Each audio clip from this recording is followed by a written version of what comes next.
Akkam jirtu kabajamoota fi jaalatamtoota hordoftoota keenya bakkuma jirtanitti nageenyi keenya kan kabajaatiif kan jaalalaa isin haa ga'u isin hin jenne taansuudhaan oduu isaa kana qabannee dhiyaannee jirra.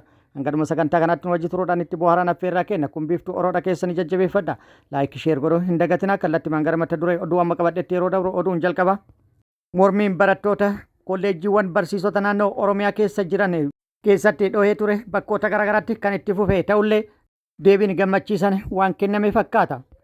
Dabalata odeeffannoo kanaa qabannee jirra. Oduun itti aanu lolli loltoota mootummaatiif waraana bilisummaa Oromoo gidduutti gaggeeffamaa jiru Oromiyaa bakkoota garaagaraatti itti fufee jira. Har'as waraanni bilisummaa Oromoo bakkoota garaagaraatti loltoota mootummaa waliin lola gaggeessuu fi lola gaggeessee irrattis miidhaa guddaa kan qabatee fi kan lubbuu dhaqqabsiisuun meeshaalee waraanaa hedduus irraa hiikkatuun injifannoo argadhe jedhee jira. Dabalata odeeffannoo kana qabannee jirra simbiraan kenna. Gama biraatti waraanni bilisummaa Oromoo humna haaraa yeroo dheeraaf bakkoota garaagaraatti leenjisaa ture eebbisuu itti fufee jira. Har'as eebbisee jira. Dabalata odeeffannoo kanallee qabna. Akkasumas waraanni bilisummaa Oromoo bakkoota to'ateetti hawaasa bal'aa waliin marii gaggeessaa jiru cimsee itti fufee jira. Dabalata qabna. Duukaaba Itoophiyaa irraa nu geettini mootummaan federaalaa haleellaa diroonii bakkoota garaagaraatti irra deddeebi'uun raawwatu odeeffannoon nu ga'ee jira. Dabalata odeeffannoo kanallee qabannee jirra. Guutuu odeeffannoo kanneenitii fi kan biroo wajjin isin wajjin kan turanii bariisoo ganamoottii guutuun oduu wal duraa duuban akka itti aanu kanatti isiniif dhiyaatu wajji turuudhaan itti bohaara.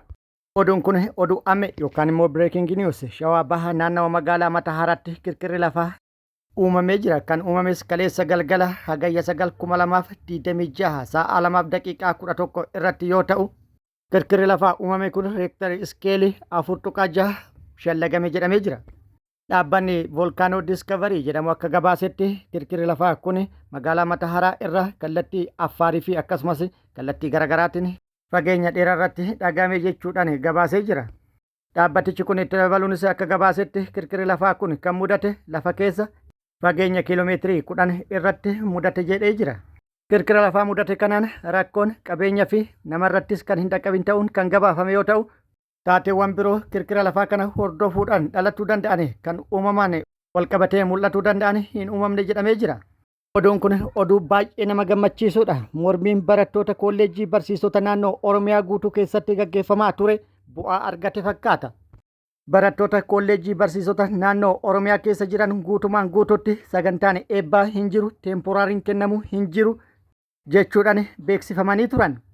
Dhimmi kun immoo kan itti himame erga eebbaaf waa hunda xumuranii qophii isaanii taasisaa jiranii fi hawwiidhaan eebbaaf of qopheessaa jiranitti yoo ta'u kun immoo rifaatu guddaa uumuudhaan barsiisonni kolleejjii barsiisota guutuu Oromiyaa keessa jiran hundi isaanii dhimmi kun ta'uu hin qabu jechuudhaan mootummaan akka jijjiiru yookaan dhimma kana gadi fageenyaan akka laalu gaafatanii ture. Mootummaalleen dhimma kana laalee labsii haaraa barattoota kana irratti dabarse haqee jira fakkaata. Yuunivarsiitiin Jimmaa barattoota eebbifamanii fi sagantaan eebbaa akka jiru akkasumas teemporaariilleen kan isaaniif kennamu ta'uu fi qormaanni egzaayitillee kan jiraatu ta'uu itti himee jira. Kana jechuun kolleejjiin barsiisotaa tokko kennee yookaan tokko hayyame tokko immoo hayyama kan hin kennine waan ta'eef akka guutuu Oromiyaatti dhimmi kun hojiirra waan ooluuf gammachuu guddaa barattoota labsiin kun irratti labsamee turee fi uumee jira. Dhimmi kun yoo kan milkaa'u taate injifannoo ajaa'ibaati barattootaan baga gammaddan isiniin jennee jirra. Oduun itti aanu marii biyyoolessaa jechuudhaan PP'n gaggeessaa jirtu irratti gartuuleen siyaasatii fi eelitiin Amaaraa mootummaa bilxiginnaa harka micciiruudhaan marii biyyoolessaa waan jedhamu kana dahoo godhatuudhaan wantoota barbaadan murteessisiisaa jiru jechuudhaan maddeen odeeffannoo garaagaraa gabaasaa jiru. Akkasumas hirmaattonnis dhimma kana ilaalchisuudhaan maddeen odeeffannoo garaagaraatiif odeeffannoo kennanii jiru.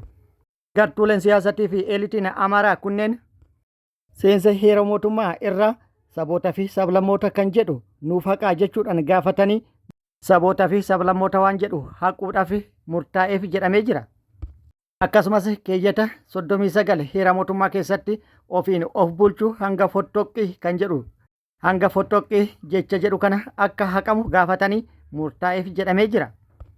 Inni biraa lafaan wal qabate lafti kan ummataati kan jedhuu fi lafti hin gurguramu hin jijjiiramu seera kana dura jedhu haquudhaan lafti akka gurguramuu fi akka bitamu murteessisiisan jedhamee jira. Inni biraa faayidaa addaa Oromiyaan magaalaa Finfinnee irraa argattu kan jedhu faayidaa walotti akka jijjiiramu gaafatanii taasisan jedhamee jira.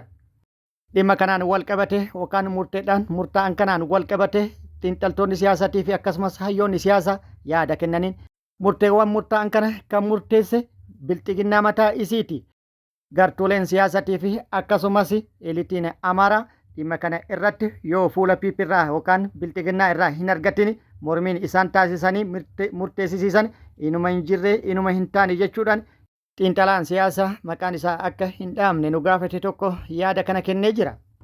Yaada kana ilaalchisuudhaan hayyuun siyaasaa tokko immoo yaada nuu kenneen murtaa'ee dhiifame sabaa fi sablamnoonni yoomillee ni jiraatu akkasumas sabaa fi sablammoota biyyattii tana keessa jiraniif namni mirga dimokiraasii kennee irraa fudhatu hin jiru. Sabni kanaan booda eenyuufillee jibbiifatu gabroomu hin jiru. Mirga ofiin of bulchuu saba tokko kan murteessu saba sani. Jaarrani anatu si beekaa anatu si bulchaa dabree jira. Piippiin immoo dhimma kana tuttuquun isii balaa ofitti kakaasaa jirti yookaan ofitti haadhaa jirti. Dhimma magaalaa Finfinneetiin wal qabate akkuma muummichi ministeera Itoophiyaa Abiy Ahmad dhiyoo kana jedhe warri kaabaa waan isaanii kiyya jedhaa waan namaatiin immoo keenya jechuun kun amaluma isaaniiti. Kun immoo hanga piippiin jirtu wooma ta'u. Kana booda gaafa piippiin jiigde dhimmi kun bakka hin qabu jechuudha yaada kennee jira. Dhimmummaan piippiin marii biyyoolessaa jechuudhaan gaggeessaa jirtu kunuu jalqabumarraa fudhatama hin qabu. Ammallee gochaa fi murteen isaan murteessanillee kan fudhatama hin qabne eenyu birattillee kan madaala hin kaafne jechuudhaan hayyuun siyaasaa maqaa isaa akka hin dhoofne nu gaafate tokko yaada kana nuu kennee jira. Hayyuu seeraa fi xiinxalaa siyaasaa Dr. Tsaggaayee Araarsaa immoo piippiin sarara diimaa uummanni Oromoo kaawwate tuttuqaa jirti. Gochi bilchiginnaan uummata Oromoo irratti qabata marii biyyoolessaatiin raawwachuuf deemaa jirtu yakka hamaadha. Marii biyyoolessaa jechuudhaan marii biyyoolessaa jedhamu da'oo godhatuudhaan dhimmi yookaan ajandaaleen marii piippiin irratti mari'ataa jirtu parsantiin 80 dhimma Oromooti. Parsantii 80 dhimma Oromoo irratti xiyyeeffatu irratti mari'atuun maaliif barbaachise akka biyyoolessaatti yoo ta'ate ajandaalee marii biyyoolessaatiif ta'an irratti mari'achuun maaliif hin ta'in? Murtee hin taane uummata Oromoo irratti murteessuun hunda caalaa immoo dhimma magaalaa Finfinneetti fi magaalaa Dirree Dawaatiin wal qabatee murteen murtaa'u uummata Oromootiif sarara diimaadha. Kana immoo uummanni Oromoo dammaqinaan hordofuu qaba jechuudhaan yaada qabus dhaamsas dabarsee jira. Oduun itti aanu lolli loltoota mootummaatiif waraana bilisummaa Oromoo gidduutti zoonilee Oromiyaa garaagaraa keessatti gaggeeffamaa jiru. Akkuma itti fufetti jira. Har'as waraanni bilisummaa Oromoo bakkoota garaagaraatti loltoota PP waliin lola gaggeessee ture irrattis miidhaa guddaa kan qaamatii fi kan lubbuu loltoota PP irratti rakkabsiisuun injifannoo argadhe jedhee jira. Haaluma kana waraanni bilisummaa Oromoo zoonii lixa Oromiyaa Qeellam Wallaggaa aanaa Sayyotti har'a barraaqan loltoota PP irratti haleellaa raawwatuun miidhaa qaamatii fi kan lubbuu irratti rakkabsiisuun meeshaalee irraa hiikkatuun injifannoo irratti argadhee jira.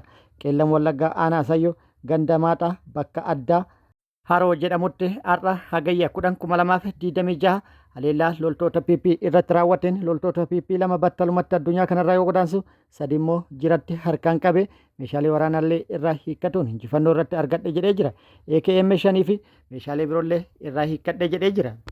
Akkasumas waraanni bilisummaa Oromoo zoonii baha Oromiyaa Harargee lixaa aanaa Habrootti haleellaa cimaa loltoota mootummaa PP irratti raawwatuudhaan miidhaa guddaa kan qaamatii fi kan lubbuu irratti rakkabsiisuun injifannoo irratti argadhe jedhee jira. Waraanni bilisummaa Oromoo Harargee lixaa aanaa Habroo Araddaa Hundee Dhaabaa magaalaa Daraartuutti haleellaa humnoota mootummaa irratti raawwateen caasaa mootummaatii fi humnoota mootummaa walirratti haleeluudhaan miidhaa guddaa kan qaamatii fi kan lubbuu irratti rakkabsiisuun hedduu addunyaa kanarraa godaansee hedduu immoo madeessuun meeshaalee waraanaa hedduus irraa hiikkatuun injifannoo boonsaa argadhe jedhee jira. Waraanni bilisummaa Oromoo lola kana kan gaggeesse har'a hagayya 10/2026 yoo ta'u guutuu odeeffannoo kana akkuma nu ga'een kan isin biraan geenyu ta'a. Gama biraatiin lolli loltoota mootummaatiif waraana bilisummaa Oromoo gidduutti gaggeeffamaa jiru bakkoota garaagaraatti kan itti fufee jiruu fi waraanni bilisummaa Oromoo magaalota hedduu akkuma barbaadetti seenee tarkaanfii barbaade fudhatee ba'aa jiraachuu fi magaalota hedduu keessa loltoota PP yaasuudhaan magaalota hedduu bilisoomsaa jiraachuutu himamaa jira. Gama mootummaatiin lola bakkoota garaagaraatti loltoota mootummaatiif waraana bilisummaa Oromoo gidduutti gaggeeffame kana wal qabatee wanti jedhame hin jiru kan odeeffannoo hin arganne ta'ullee waraanni mootummaa yeroo ammaa kana milishoota fi poolisoonni guutuu Oromiyaa keessatti dargaggoota osoo ormiin hin daangessine gara mooraa leenjii waraanaatti geessuuf humnaan fayyadamaa jiraachuu fi miidhaa guddaa dhaqqabsiisaa jiraachuun dargaggoota hedduus lubbuu galaafatuun abbootii ilmaanillee hedduu irratti miidhaan garaagaraa dhaqqabaa jiraachuu Jiraattonni Oromiyaa bakkoota garaagaraa irraa yaada maddeen odeeffannoo garaagaraatii kennaniin ibsanii jiru. Oduun itti aanu waraanni bilisummaa Oromoo humna haaraa guutuu Oromiyaa keessatti leenjisaa jiru cimsee itti fufee jira. Guutuun bosona Oromiyaa qarree fi qeerroon guutanii yeroo ammaa kana leenjii fudhataa jiru. Leenjiin fufteedhaan kennamaa jira. Yeroo irraa gara yeroottis humnoota leenji'an leenjii isaanii ga'umsaan xumursiisuun Oromiyaa bakkoota garaagaraatti eebbisu itti fufee jira. Kan viidiyoo irratti argitan kunneen humna haaraa waraanni bilisummaa Oromoo leenjii isaanii ga'umsaan xumursiisuun sirna eebbaatiif dhaqqabsiisee haala ho'aadhaan sirna eebba isaanii gaggeessedha. Kana qofaa miti tibba kana guutuu Oromiyaa keessatti haala jedhamuu danda'amuun bakkoota baay'eetti humna baay'ee eebbisuudhaan bobbaasee jira. Oduun itti aanu waraanni bilisummaa Oromoo bakkoota to'atetti hawaasa bal'aa waliin marii gaggeessaa jiru cimsee itti fufee jira. Kan viidiyoo irratti argitan kunis Oromiyaa bakkoota garaagaraatti waraanni bilisummaa bakkoota to'atetti hawaasa bal'aa waliin marii dhimma hawaasa wajjin mari'ataa yookaan mariisisaa yeroo jirutti kan agarsiisudha. Hawaasnis sodaa tokko malee bahuudhaan waraana bilisummaa Oromoo waliin dhimmoota garaagaraa irratti mari'ataa jira. Dhimma nageenyaa, dhimma fayyaa, dhimma misoomaa, dhimma barnootaa akkasumas walumaa galatti dhimma diinagdee uummata Oromoo waliin fufteedhaan marii bal'aa hawaasa waliin gaggeessaa jiraachuu waraanni bilisummaa Oromollee beeksisee jira. Oduu kaaba Itoophiyaa irraa nu geettan kaaba Itoophiyaa naannawa Allaamaxaatti har'a haleellaa diroonii raawwatuun dhagahamee jira. Haleellaa diroonii raawwatameenis miidhaan guddaan kan qaamattii fi kan lubbuu namoota irratti dhaqqabuun gabaafamee jira. Mootummaan federaalaa har'a irra deddeebuudhaan haleellaa diroonii raayyaatti raawwatuun kan gabaafame yoo ta'u, raayyaa Allaamaxaatti yoo xiqqaate yeroo 4 haleellaan diroonii raawwatame jedhamee jira. Haleellaan diroonii kun kan xiyyeeffate humnoota TPLF irratti ta'uun kan gabaafame yoo ta'u, miidhaan dhaqqabe wanti adda ba'ee fi ibsi itti kenname hanga yeroo odeeffannoon kun nu ga'etti hin jiru. Gama biraatiin kallattii raayyaa Allaamaxaa kanaan humni guddaan kuufamee kan jiruu fi qophii waraanaaf taasifamaa jirullee akkaan cimee itti fufee jira. Haleellaan kunis kan raawwatame iddoo muddamsuun hamaan itti uumamaa jiru kanaa fi iddoo qophiin waraanaatiif humni guddaan itti kuufame kanarratti kan xiyyeeffate jedhamee jira. Gama biraatiin immoo loltoonni PP achuma kallattii raayyaatiin kan dahoo keessa turan walitti dhukaasuun haleellaa walirratti raawwataniin miidhaa cimaa walirratti dhaqqabsiisan jedhamee jira. Haleellaan kun bakkoota garaagaraatti kan raawwatame ta'uun kan ibsame yoo ta'u, mooraa waraanaa Koormaat jedhamutti loltoonni PP ofuma wal keessa deebi'uudhaan sabaan wal qooduudhaan haleellaa walirratti raawwataniin yoo xiqqaate namoonni 3 ajjeefamuu yookaan loltoonni 3 ajjeefamuun gabaafamee jira. Kan madaa'an immoo baay'eedha jedhamee jira. Loltoonni hafanis bittinnaa'uun hedduun isaanii kabadan yoo ta'u, hedduun isaanii gara faannootti dhiyeessan jedhamee jira. Kan naannoo Oromiyaatti fi gara biraatirraa deeman immoo gara itti deeman wallaalanii achumatti raataanii burjaajaa jiru jedhamee jira.